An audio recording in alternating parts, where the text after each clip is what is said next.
Hello everyone, Rick Corbett here. Welcome to the blog today. And today we're going to talk about, in our unending quest for passion breeds success and to be the best that we can be, we're going to talk today about the 10 most important habits of the most highly successful sales or marketing people.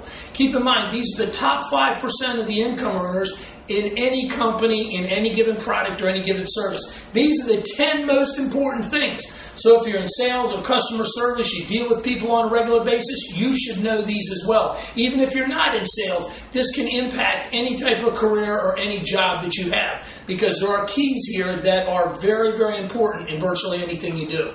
So let's get started. The first thing we got to talk about is you got to believe in your product. Now this is real important, folks. This is absolutely critical that you have 150% belief in your product, that you know exactly what your product does, and you believe in your heart that this is the best product, this solves the problem, this is the solution for your client.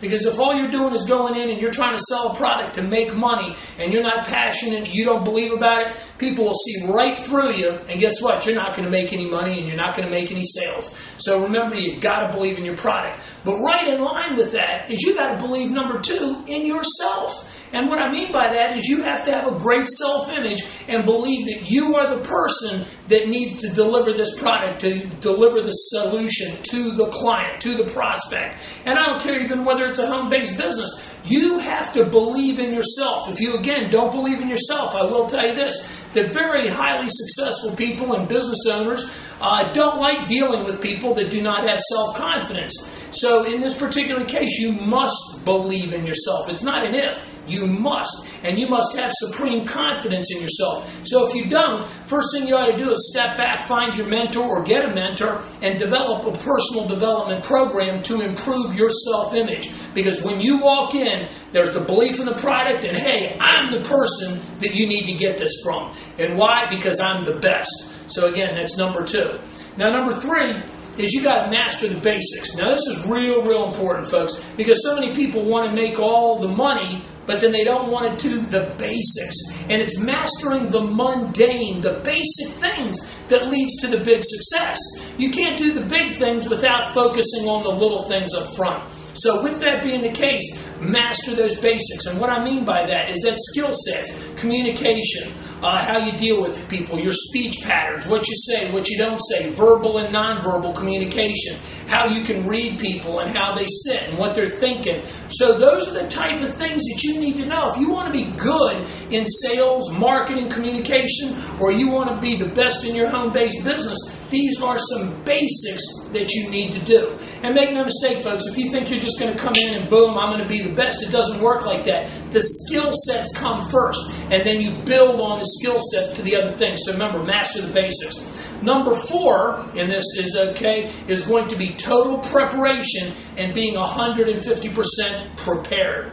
Folks, I've got to tell you, there's nothing that irritates me more is to give some of my valuable time to somebody to present a product or service to me, and they're not prepared. It's beyond my comprehension how they expect to make any money. So in your case, what you want to do is you want to be prepared. You want to get to the point where you are what we refer to as an unconscious competent, that you don't even think about it, and you know that presentation or whatever it is you're selling, you need to know it, but you need to know it without even thinking about it. And until you get to that point, what you should be doing on the way to your presentation, to your appointments, you should be going through in your head what your presentation is going to be. What am I going to say? Here's what I'm going to do. Here's how I'm going to handle if this question comes up. Here's what I'm going to do. So that you are prepared when you walk in the door. But I can promise you, if you're not prepared and you do not have total preparation leading and walking into that appointment or presentation, there's a good chance, folks, that you're not going to make the sale, and you might make some money, but you'll never, ever make big money. Okay? Number 5 is going to be maintain a high activity level. Now this is real important as well, because keep in mind, you can't see onesies and twos and make millions. It doesn't work that way. So the top people always put more people, they have a whole slew of people to talk to, and then out of the people they talk to, they make a certain percentage of appointments, they make an actually lesser number of presentations, and then they actually, either make a product, make a sale, close the client, on the product, service, whatever, provide that solution or fill that need. okay, and get involved in. And there's a bunch more in the hopper. But it starts with this number and it ends up with this number. But you've got to maintain a high activity level. It does nobody any value to go up, have a big week, lay off this week, a big week, and lay off this week. What you want to do is you don't need to be like this, but you need to be constantly improving. And if you're constantly putting more people in the pipeline to talk to, guess what? You will find that soon you're going to have a massive pipeline of people that you have to talk to. But it's when you're struggling and you don't maintain that high activity level that you don't make the big money. Now, you also, number 6, you need to monitor and measure or track your numbers. And just like I said a minute ago, you need to know how many people you talk to get up an appointment. How many people out of the appointments actually show up? How many people that actually show up or that you present to do you actually close? And how much money did you make?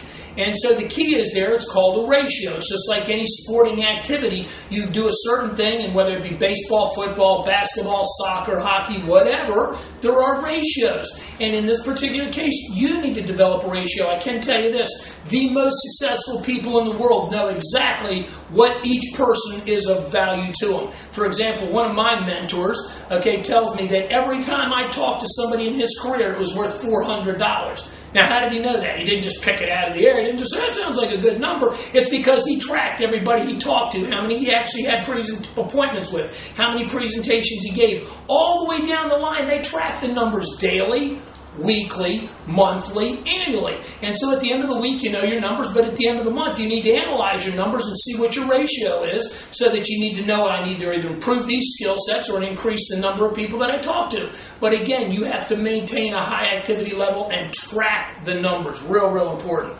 Number 8, or 7, I should say, is focus on what you want, not what you don't want. This is huge, folks. So many times people are focused on the wrong things. Before they go in, I wonder what they're going to say. Oh my God, is this the right person? Oh, they're probably not going to buy. And I'm going to give you a perfect example. And for those of you who play golf, you could really relate to this. Okay? You could really, really relate to this. Think about this. You're on the tee and somebody goes, oh, there's a lake out there on the left side of the fairway. I don't want to hit into the water. And what do? They hit into the water. Why? Because they thought of what they didn't want, not what they do want. What you need to think about is what do you want as an end result? So what is that end result? The end result is going to be something along the lines of, hey, I got the sale, I got the customer, they're in the pipeline, they're excited, they need a little more information. But again, all I'm telling you is that if you focus on what you want, you'll get what you want. The mind is a very strange thing. The subconscious only can't tell the difference between real and unreal. So what you have to do is focus all of your time on what your end result that you want to be. And again, the more you focus on that, you'll get what you want. The more you focus on what you don't want, you'll get that as well. Strange the way it works, but that's exactly what happens. You attract what you think about. And if you've never read the book, As a Man Thinketh by James Allen, definitely check it out because I'll tell you what, it tells you exactly what I'm referring to there. So think about what you want, not what you don't want. Now, learn to think on your feet. This is another real important one. Somebody asks you a question, you should have the answer or know where to find the information.